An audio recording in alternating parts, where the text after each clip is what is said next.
So class 10th real numbers నుంచి ఒక important problem explain చేసుకుందాం. So that √2 is an irrational number.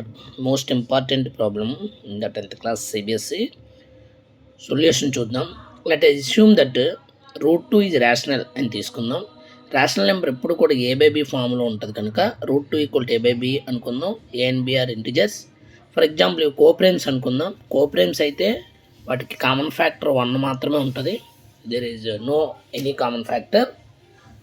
So ఇప్పుడు బీని మనం లెఫ్ట్ సైడ్ తీసుకొచ్చేద్దాం. B√2 = A అవుతుంది. స్క్వేరింగ్ ఆన్ బోత్ సైడ్ చేద్దాం. B√2² = A² అవుతుంది. అంటే 2కి స్క్వేర్ రూట్ క్యాన్సిల్ అయిపోద్ది కనుక 2B² = A². B² = A²/2 ఉంటుంది. 2 divides A², it also divided A అని చెప్పి మనకు అల్గారిథం థియరం బట్టి చెప్తుంది.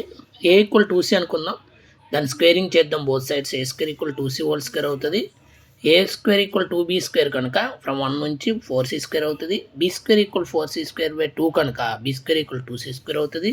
C² = B²/2 కనుక 2 divides B², it is also divided B. అంటే ఏకి బీకి ఇక్కడ 2 అనేది కామన్ ఫ్యాక్టర్ అయింది.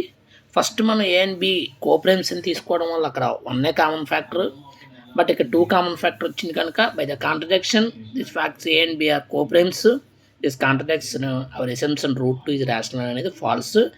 Therefore √2 is a irrational number అని మనం చెప్పొచ్చు అనమాట. దీన్ని బట్టి ఇర్రేషనల్ నెంబర్స్ అన్ని ఇలా ప్రూవ్ చేయొచ్చు.